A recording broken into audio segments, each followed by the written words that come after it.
Will it be Midland or Moscow? That's what a lot of people in Texas in the oil industry are asking after Russia invaded Ukraine. And industry leaders are putting more emphasis now on domestic oil production rather than relying on foreign countries to heat our homes, fill our gas tanks. So Fox's Ashley Soriano is live in Midland, Texas, which is a region where 50% of all the U.S. crude oil is produced.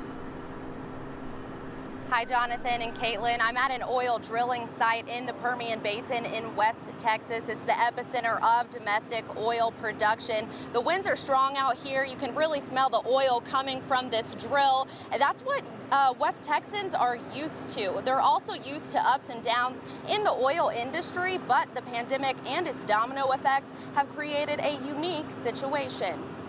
That is the lifeblood of our economy.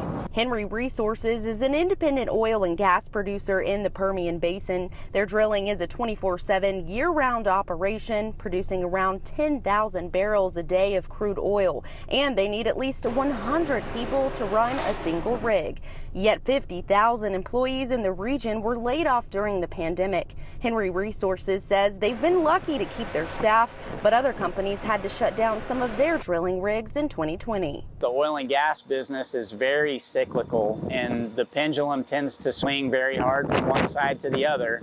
Oil producers' ideal situation would be selling crude oil at high prices with low operating costs. Right now, crude oil prices are high, but operating costs are also high. They're also dealing with supply chain issues and inflation. Inflation affects our industry as much as it does everyone else, whether it's milk and eggs for homeowners.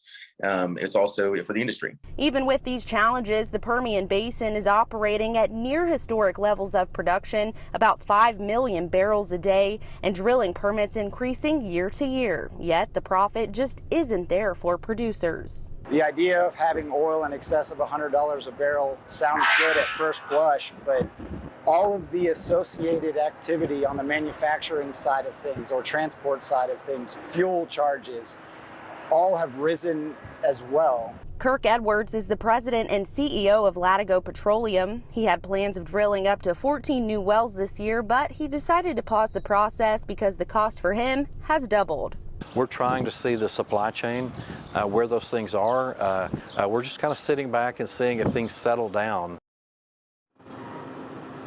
Executives from some of the bigger oil companies like Chevron and BP will meet with Congress and testify before Congress next Wednesday on record high gas prices.